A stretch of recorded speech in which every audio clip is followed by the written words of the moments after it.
Bom, pessoal, dando continuidade à nossa aula, nessa segunda etapa, a gente vai falar sobre a respiração celular. Então, só recordando, na primeira etapa a gente falou sobre a fermentação alcoólica e láctica, e nessa segunda etapa a gente fala sobre a respiração celular. Aqui eu coloquei dois conceitos muito importantes, se você puder anota no seu caderninho. Primeiro conceito, respiração celular precisa de oxigênio, beleza? E por precisar de oxigênio, logo ele vai precisar de uma estrutura específica para fazer esse processo, que no caso é a mitocôndria, que está presente apenas nos seres eucariotos, beleza? Muitas vezes os alunos confundem muito esse termo de respiração celular com a respiração anatômica, né? A respiração que os indivíduos realizam. Qual que é a diferença, pessoal? A respiração anatômica, a gente apenas faz trocas de gases com o meio ambiente. Então, por meio do nosso sistema respiratório, a gente vai respirar o oxigênio e vai liberar CO2. Então, qual que é a relação disso com a respiração celular? Só o fato de eu respirar oxigênio, esse oxigênio é o gás que vai ser utilizado para fazer o processo de respiração celular, beleza? Então, respiração celular não é a respiração que a gente faz anatomicamente com o nosso sistema respiratório. A respiração celular, assim como a fermentação, é um processo em que eu obtenho energia, obtenho ATP por meio da quebra de uma molécula orgânica, um carboidrato, a glicose no caso, beleza? Aqui eu preciso de oxigênio. Na fermentação não há necessidade de oxigênio, tá? E é um processo que vai ocorrer então na mitocôndria. Por conta disso, eu vou só retomar alguns conceitos de mitocôndria. A gente já viu mitocôndria na aula 2. Então, só para vocês lembrarem, a mitocôndria ela está presente nos seres eucariotos, ela tem dupla membrana, tem uma membrana externa e uma membrana interna. E, por conta disso, as reações químicas elas são então compartimentalizadas. O que isso significa? Se eu tenho uma célula que ela não tem essas estruturas membranosas, como é o caso do procarioto, todas as reações químicas vão ocorrer num único lugar. Nas células eucariotas, como eu tenho essas estruturas membranosas, eu crio microambientes dentro da minha célula e isso otimiza as reações químicas. Então, se eu tenho uma reação química que precisa de uma enzima específica, que ela precisa de um pH específico, é mais fácil que isso aconteça em condições, em estruturas compartimentalizadas, tá ok? Então, por isso que nos eucariotos, a maioria dos processos, ela vai render mais. Tá? A maioria dos processos metabólicos, as reações químicas dos eucariotos, tem como consequência um maior rendimento. Por quê? Porque ela ocorre de uma forma compartimentalizada, ela é otimizada por conta dessas estruturas.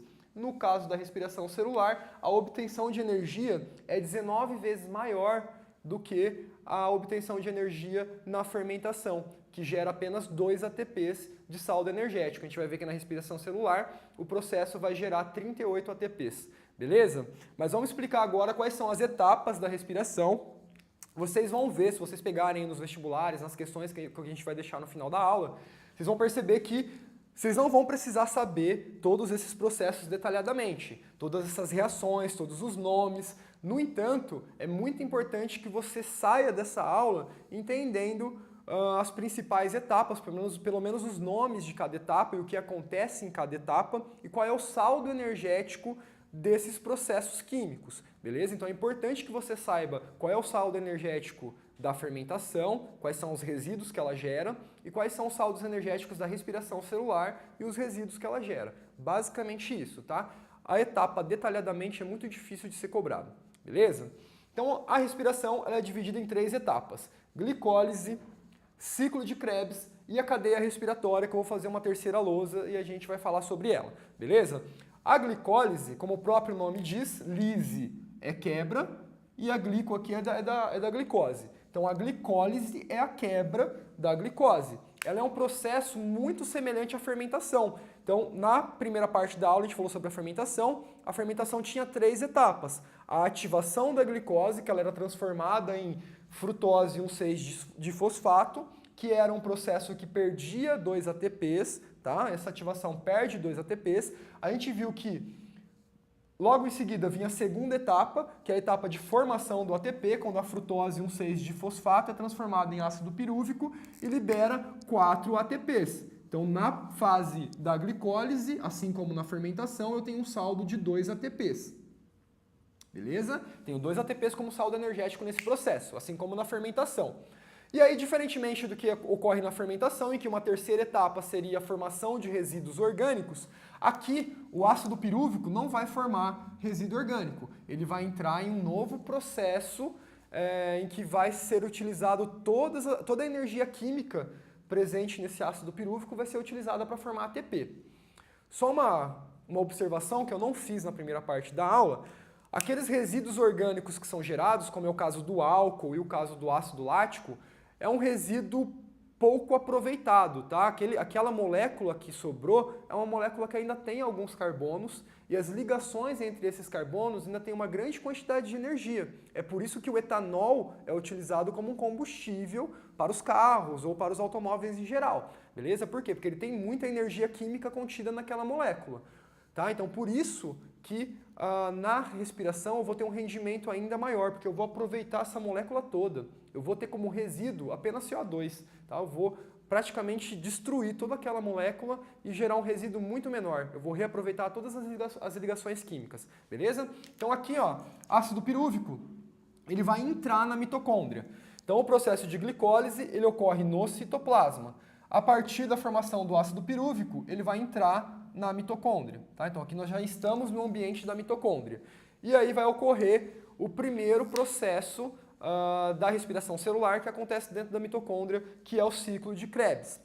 Então, na mitocôndria, ácido pirúvico vai ser transformado em 2 moléculas de acetil-CoA mais 2CO2. Então, esse CO2 vai ser liberado e aí forma 2 moléculas de acetil-CoA. O acetil-CoA é a molécula que inicia o ciclo de Krebs. Beleza, pessoal? Então, formo 2 ácido pirúvico lá no citoplasma, esse ácido pirúvico atravessa a membrana da mitocôndria, na mitocôndria o ácido pirúvico é transformado em 2 acetil-CoA e essa acetil-CoA que vai iniciar a minha segunda etapa da respiração celular, que é o ciclo de Krebs.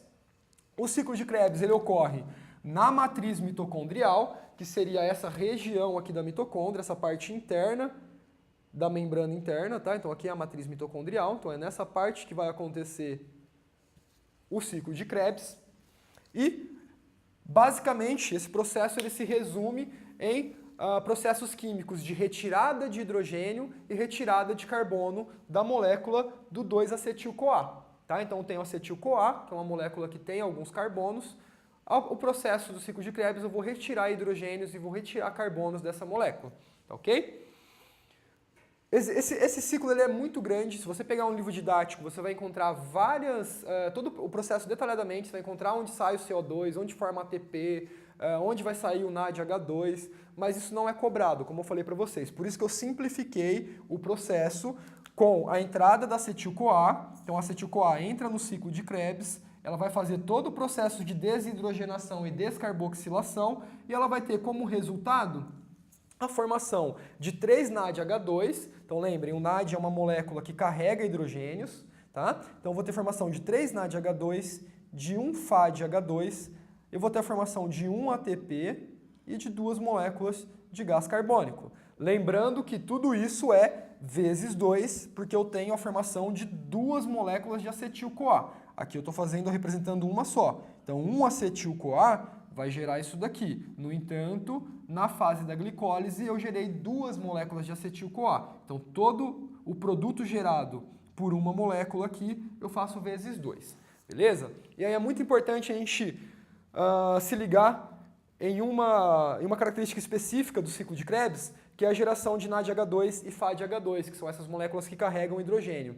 É isso aqui que vai fazer com que esse processo tenha 19 vezes mais rendimento do que a fermentação. É o aproveitamento dos hidrogênios que vai me dar mais energia do que a fermentação, beleza? Vamos para a terceira etapa, que a gente vai falar sobre a matriz mitocondrial, que a gente vai falar sobre a cadeia respiratória e a gente já vai terminar a segunda parte da aula, beleza?